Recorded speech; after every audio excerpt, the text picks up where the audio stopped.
Yes class 12 बेटे, कल हमने आपको करंट असेट्स के बारे में बता रहे थे। करंट असेट्स के अंदर दो हेडिंग हम लिख चुके थे, एक करंट इन्वेस्टमेंट, एक हमारा इन्वेंटरीज। इसके अलावा और हेडिंग आते हैं, इसमें आपके 3 हेडिंग और बचते हैं आपके डिस्कस, उनके बारे में हम और कर लेते हैं। तो नेक्स्ट जो तीसरा हेडिंग आता है वो आता है आपका कैश एंड कैश इक्विवेलेंट। जो तीसरा हेडिंग आता है वो आता है आपका कैश एंड कैश इक्विवेलेंट।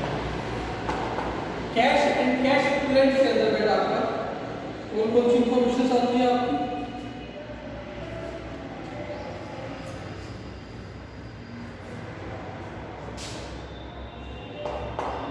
इसमें आता है आपका बैंक बैलेंस, जो आपका पैसा बैंक में जमा है।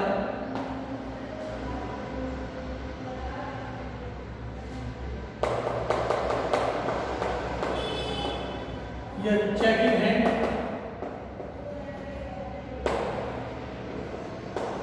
यह draft in hand,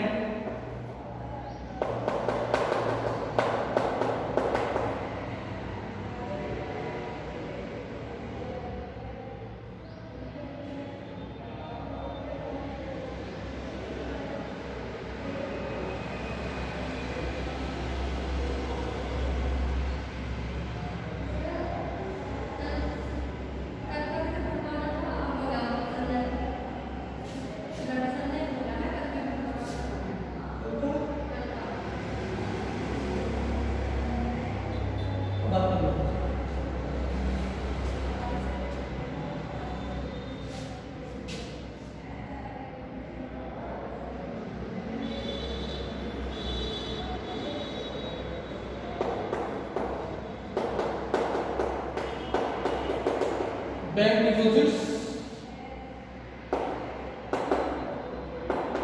less than 12।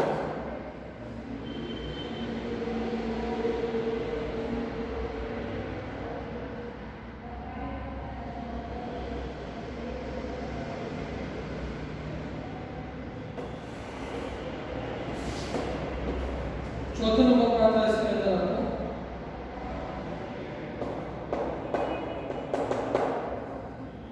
Short term loan and advances.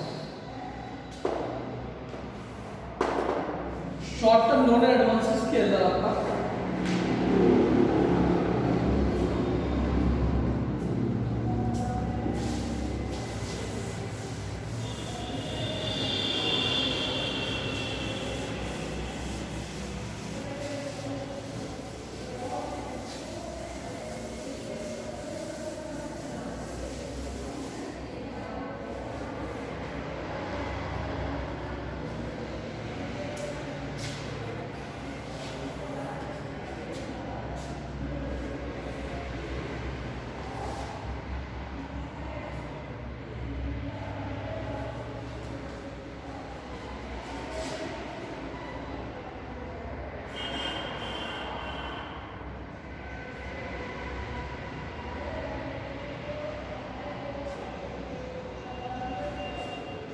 इसके अंदर any loan paid by company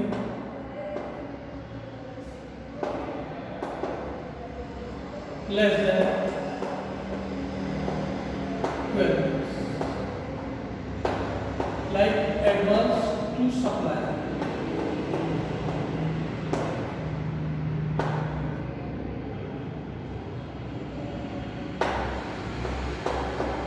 Any advance paid to us।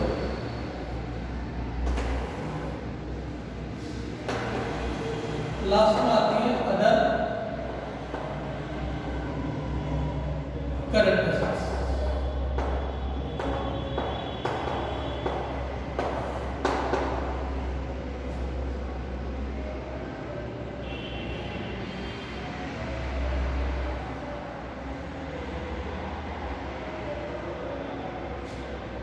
like prepaid expense,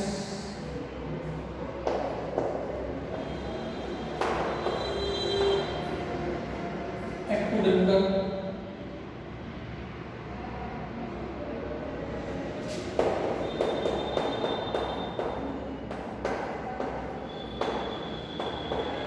dividend receivable,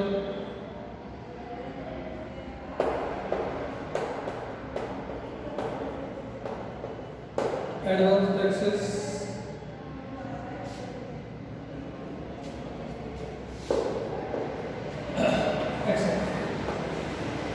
ये वो इंफॉर्मेशन है जो आपकी अदर करंट, इस तरह से जो आपकी बैलेंस शीट की असेट साइड है वो भी आपकी जो है कंप्लीट हो जाती है।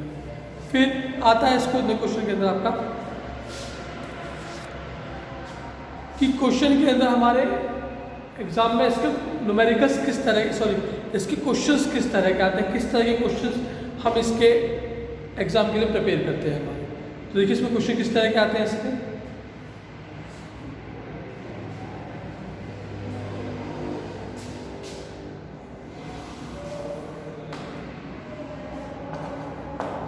क्वेश्चन वन आ सकता है इसमें,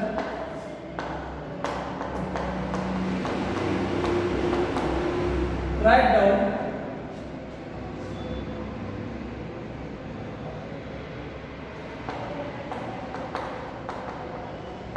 the liability side of balance sheet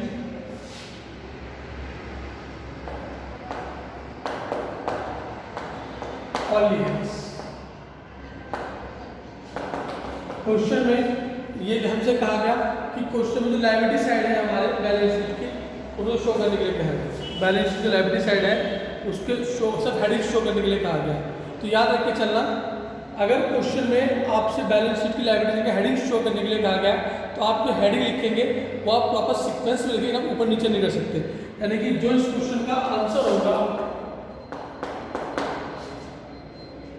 इसके अंदर सबसे पहले लिखेंगे आप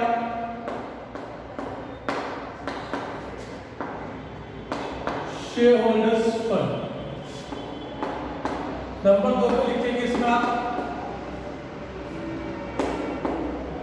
आपको ये भी मेंशन करना पड़ेगा राइटिंग में, एप्लीकेशन मनी रिसीव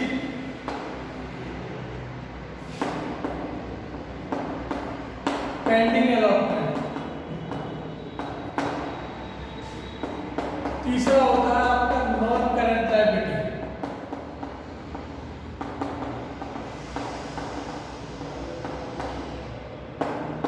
और चौथा होता है आपका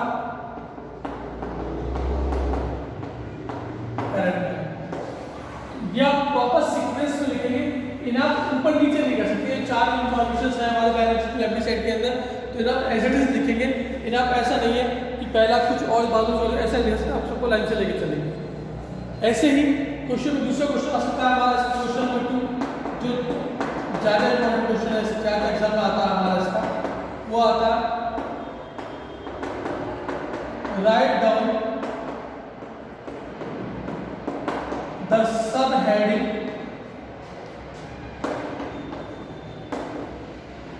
under the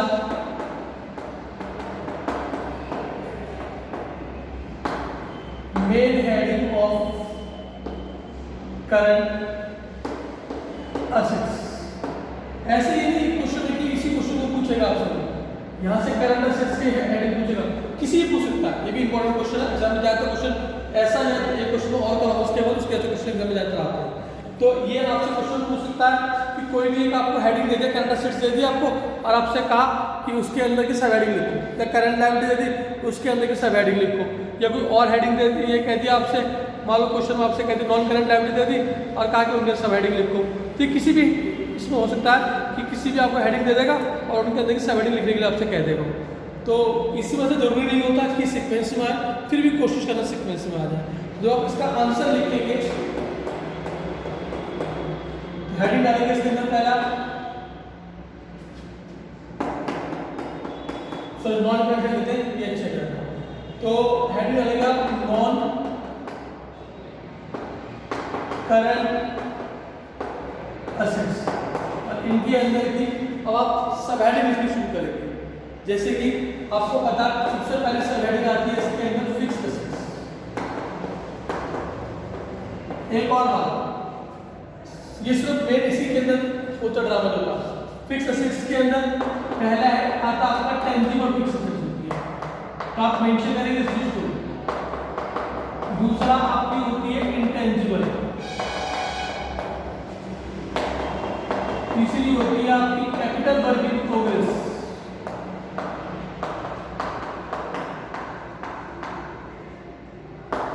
चौथा होता है आपका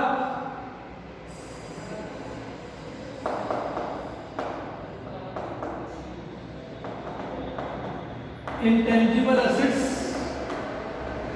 under development.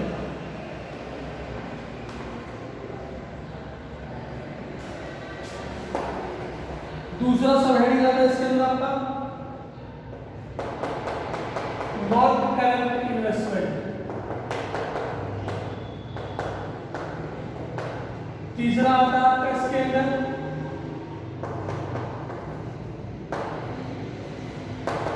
Deferred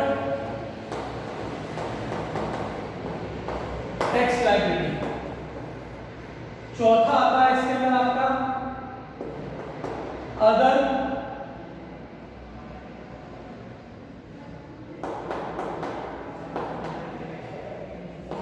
non current assets, और लास्ट आता है long term loan and advance. तो ये आपके सब हेडिंग हैं, आपके main heading non current assets के हेडिंग के अंदर। नॉन करंट एसेट्स के अंदर जो इंफॉर्मेशन आती है आपकी वो कौन कौन सी आती है आपकी,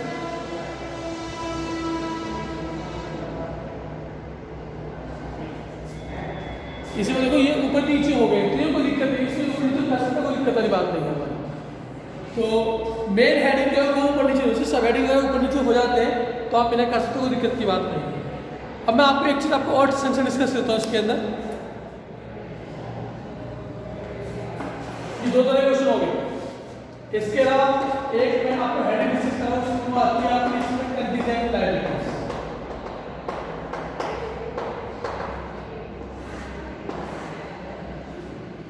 कंटीजेंट लायबिलिटीज, कंटीजेंट लायबिलिटी वो लायबिलिटी होती है जो क्वेश्चन में लायबिलिटी डिपेंड करती है फ्यूचर इंसिडेंट पे। ए liability which depend on future incident is called contingent liability. A liability which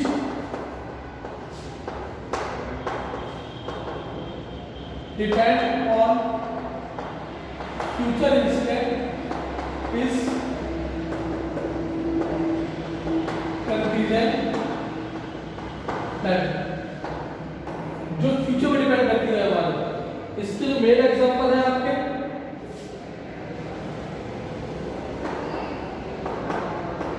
claim against company but not as date. दूसरा we are discounted not mature।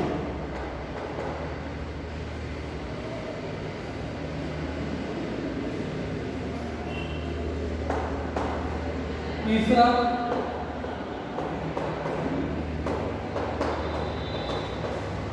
proposed dividend